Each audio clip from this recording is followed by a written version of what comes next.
today.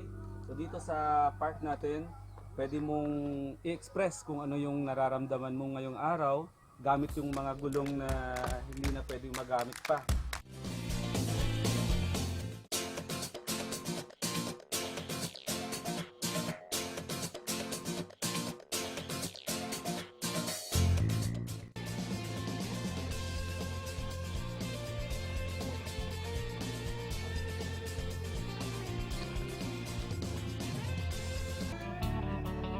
Alright.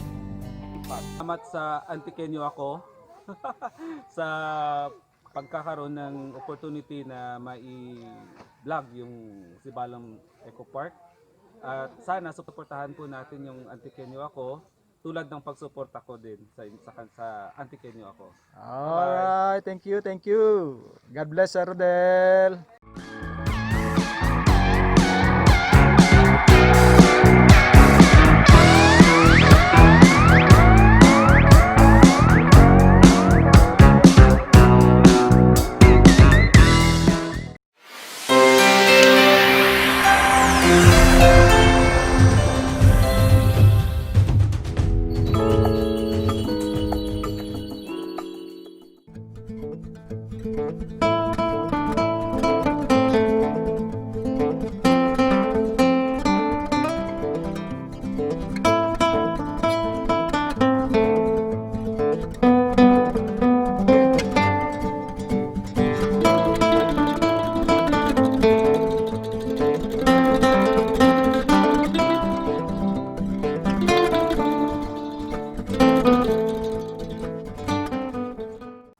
I am Rodel, the Municipal Environment and Natural Resources Officer of Sibalom Antique. Today, welcome po sa Sibalom Solid Waste Management Ecological Park, or in short, Sibalom Eco Park. Dito sa Sibalom Eco Park, meron po tayong 2.8 hectares na land area at kalimitan yung mga basura kapag hindi natin nare-recycle or kapag hindi natin nagagamit ulit, malamang kakalat, no? Magkakaroon ng parang pollution sa ating paligid. So dito sa Sibalom Eco Park, meron tayong Central Material Recovery Facility kung saan yung mga basura from the Barangay Material Recovery Facility dinadala dito para sa secondary segregation, para sa recovery ng mga basura na sa tingin natin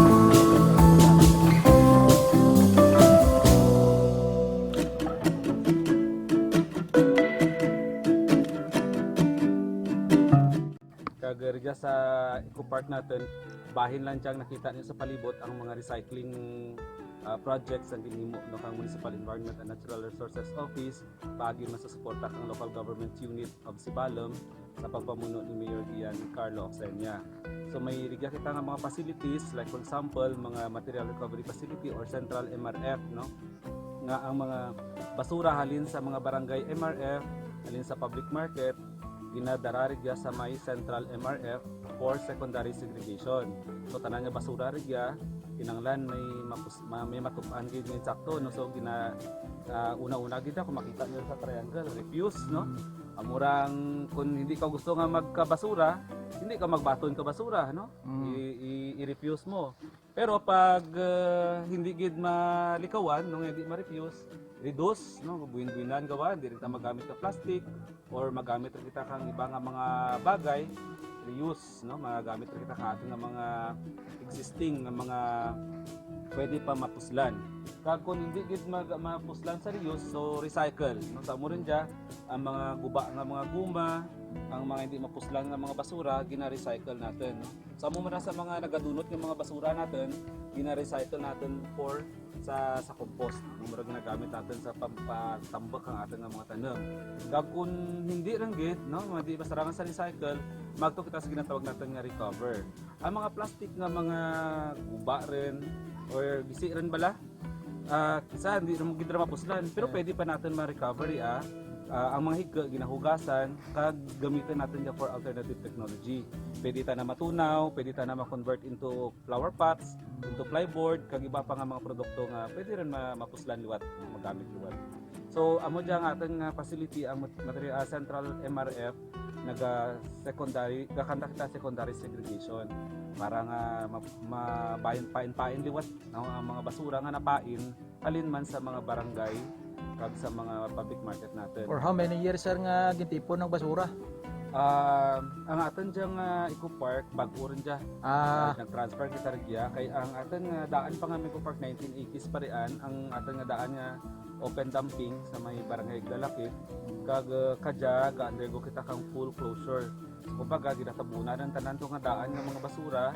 Kag kadya nagagto kita sa bag-o datan nga site kag hindi rin dya ko nga dumping site ang panawag kundi nga tawag rin tanang si Balom Eco Park o final disposal facility. So rigyan man makita ang ating nga mga storage facility para sa mga hazardous waste. Di kadya COVID no ang duro ang mga ginagamit natin ng mga face mask, mga alin sa isolation facility. So may rigya kita karang nga pasilidad nga rigya anay ginastore antes ta na dalon sa accredited yung mga treater. And then may atin na rigya nga pasilidad like for example ang alternative technology natin. Ang una kadya ang sponsor kang local government unit ng Sibalom ang pagbuat ng mga bricks. Ang bricks natin composed sa kang semento, baras, sa crush nga plastics kag mga crush man nga mga botelya. Pakita ko karon ng sample dito sa babaw.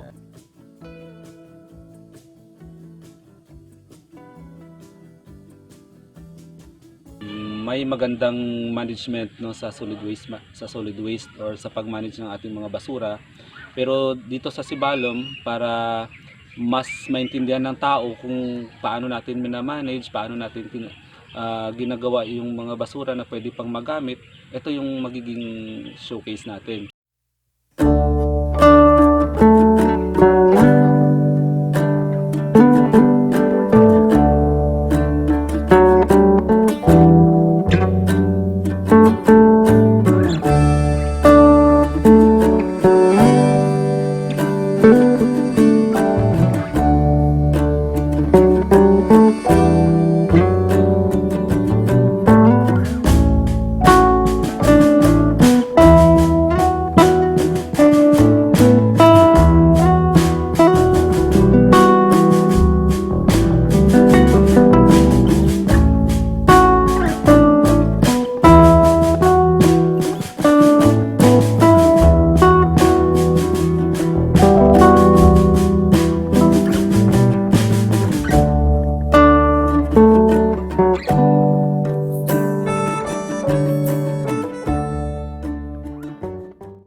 Site din po ito kung paano yung municipality of Sibalom dapat mag-manage, dapat mag-segregate ng basura. Kung mapapansin mo mula sa ibaba, may mga signages tayo, may mga information tayo na binibigay. Purposely natin ito is information education campaign para maturuan yung mga bata dapat pala magkakaroon ng pag-refuse ng basura, magkakaroon ng pag-reduce ng basura, magkakaroon ng recycling or reuse or kung hindi man recover. Dito rin sa Eco Park, meron din tayong mini arboretum, meron tayong greening project dito kung saan makikita yung iba't ibang native species ng mga kahoy na matatagpuan lang din dito sa Sibalom.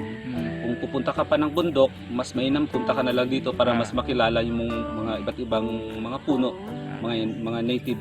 So yung latest na mga puno sir ano dito? Yung mga nakilala ko mga puno dito, meron tayong mga nato, pangadlawan, ano pa ba? Hindi ko maalala pero yung mga hardwood na lawaan meron tayo dito. Kahit na yung mga hindi na makilala ng mga kabataan ngayon, yung tulad ng batuan, sarali, parang mga bugnay, bato-bato para mas ma-appreciate din nila hindi lang yung basura kundi yung iba pang part ng environment natin. Tama, ganda.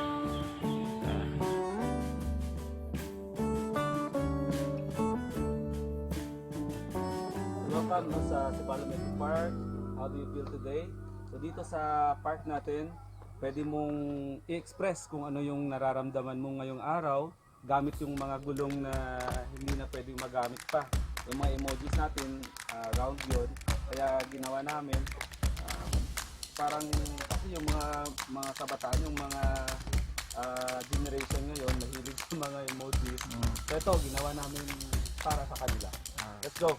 Okay, go! Makikita iba't ibang mga feelings. May masaya, may malungkot, may in love, may broken hearted. May mga hugot. Hugot. Ganda po mga kaibigan.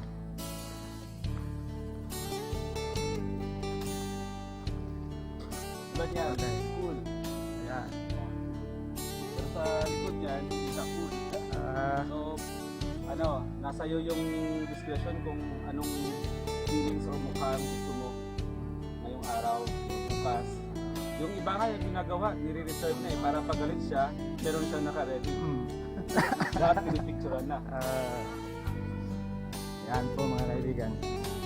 Yan po yung sa likod niya. Oh. In love. Pag in love, dito sila nito. So, kapag broken hearted, doon naman. Yan.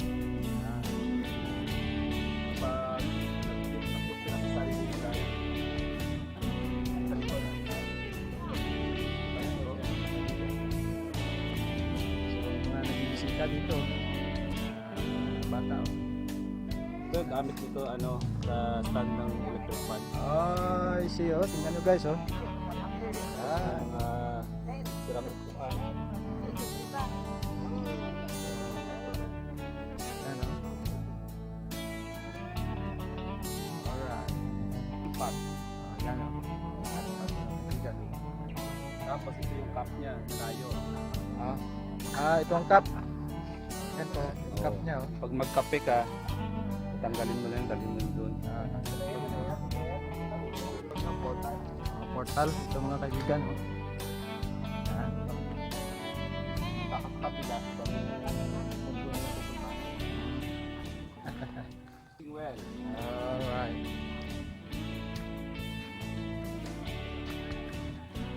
Ito, sasakyan pang marami ay. Marami para. Kasya mga apat. Oo. Oh. Tapos ito, para sa mga mahilig sa sa mga bulaklak. Yan. May mga plastic Ganda. flowers. Ano tawag nito, sir? Wave of love. Wave of love mga kaibigan. Merong flower talaga, sir, o dahon lang? Down lang siya. Dahon na siya. I see. So ito naman, ni-recycle na mga bote. Oo, plastic bottles. Plastic bottles po mga kaibigan. Oh. Bulaklak. Yan, design na po. Oh. Yung talagang in charge sa landscaping si Bongbong. Bong, say hi! Hi! Crew, hi! Yung carpenter namin si Ben. Anong Ben? Ang Yan. in charge naman sa mga tanim-tanim si Manang Gingging. Nangging, hello. Nangging, yan po. Hello. Yan. So ano yung ginagawa nyo dito ngayon? Nagre-recycle ng mga CDs. Anong yan? Anong magagawa niyan?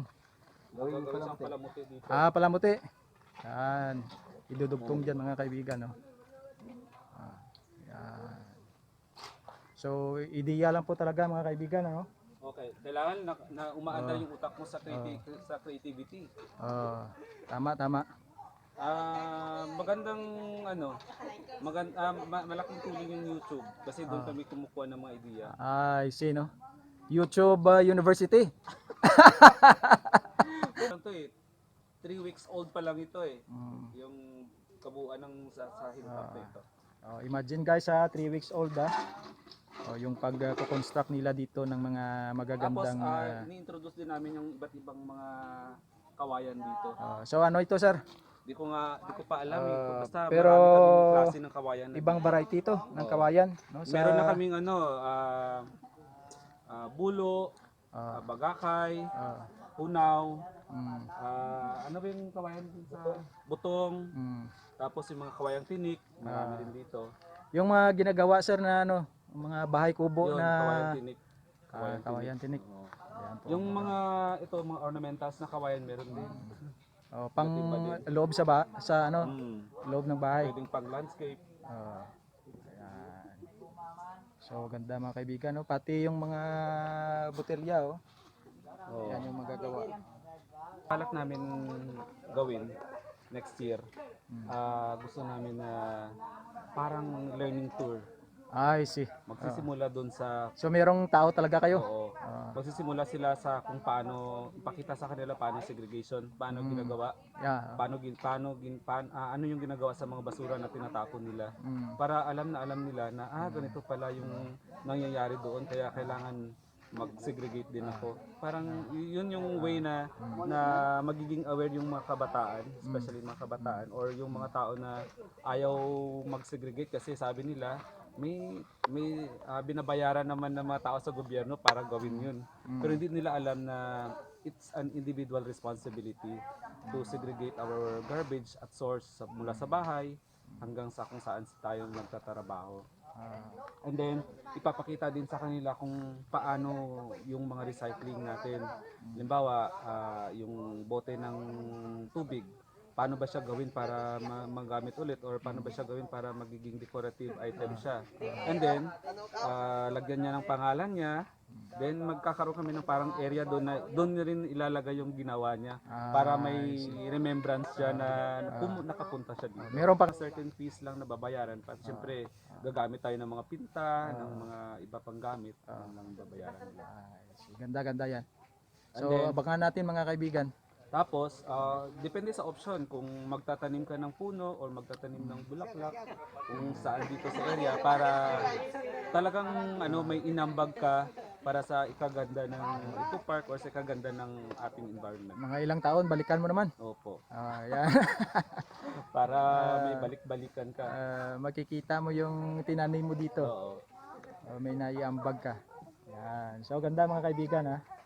Salamat sa Antiqueño ako sa pagkakaroon ng opportunity na mai-vlog yung Sibalom Eco Park. At sana suportahan po natin yung Antiqueño ako tulad ng pagsuporta ko din sa Antiqueño ako. Alright, thank you, thank you. God bless Sir Rodel. So, madami pang magagawa dito si Sir Rodel mga kaibigan. Naging blessing po siya dito sa bayan ng Sibalom. So, ito yung kagandahan ng mga ginawa nila dito sa Sibalom Eco Park.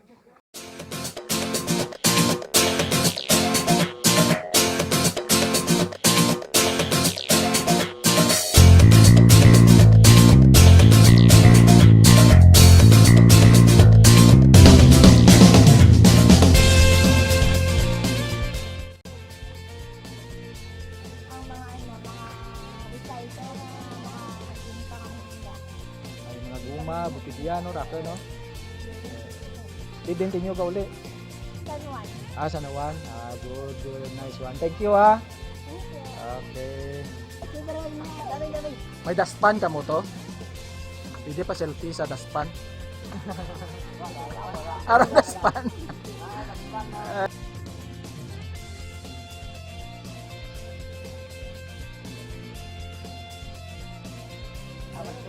Taga-din ka mo, Meg? Kabladan mo. Kabladan? Ate, anong isakyan nyo pag tudya? Pirak bilog motor gamit nyo? 4? Oh, tubang ay. Shout out Shout out kay Remark Gapulan. Dugang. Sino pa? Shout out sa Tagalusa. Sinura. Si Gigi. Gigi. Yan mga kaibigan, ha?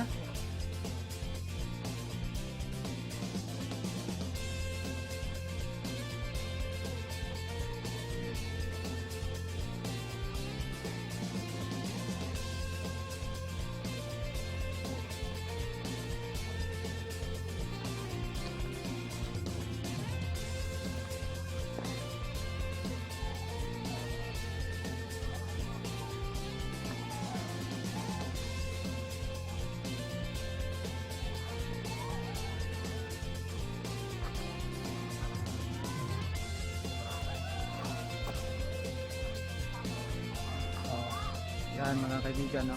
Parang windmill mga kaibigan. Yan. Kombinasyon po ng goma at saka container ng tubig. Yan yung yellow.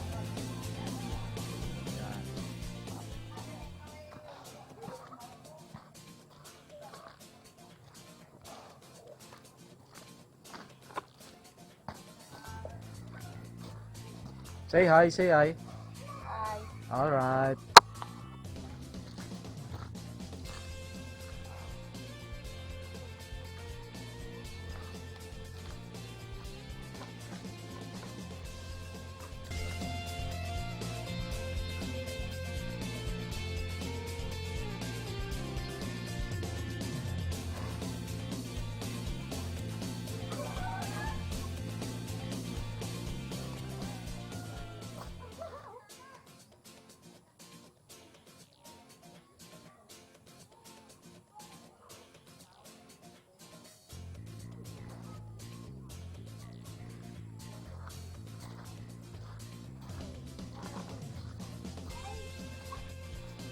So ito yung mga bawal dito mga kaibigan. No littering, bawal kumalat dito.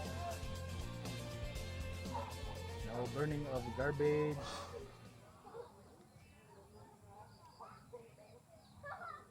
No dumping of garbage. Bawal din po yung smoking at vaping dito. Yan.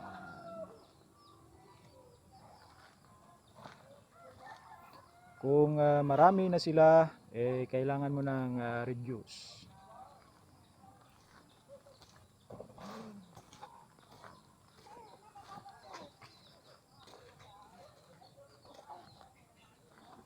Shoot, shoot.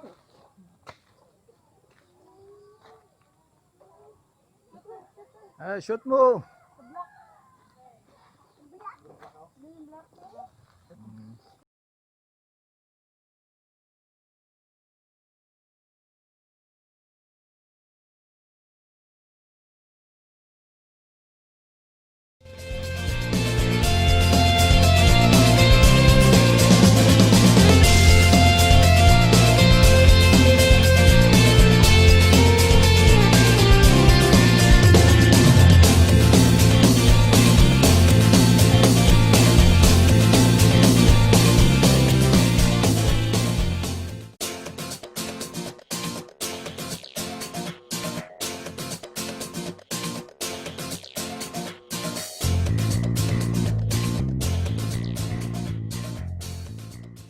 Sige, sige, smile. Okay lang lang, okay lang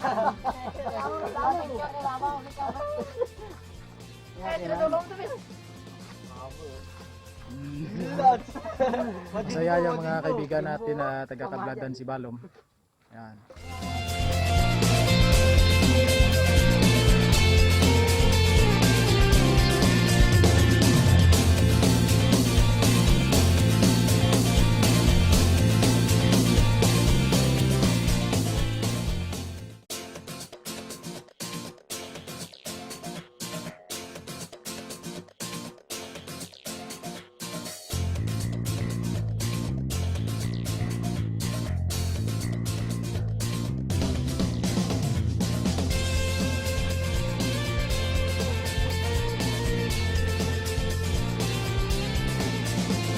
Sino ka niya? Radical. Radical! Oh, makadulog ko to. Tapos sino? Jay, Jay na. Sino ka niya? Majimbo. Jimbo, Jimbo, Jimbo. Tapos Jay. Naka Dallas jersey, 41. Dun bagal. Sino dyan? Dun bagal. Don Bagal? Dun bagal. Baraghal? Don Baraghal. Jata na. Ricky Hill. Bukloy. Buknoy, Buknoy. Alright. Tay, ngaran mo tay? Si Yasir. Aser Galido. Si Tay Aser. Diyan ko sa atin nga YouTube channel. Nantikin nyo ako. Say hi. Alright, si ma'am. Say hi. Dito po yan sa Sibalom Eco Park mga kaibigan. So, salamat. Thank you.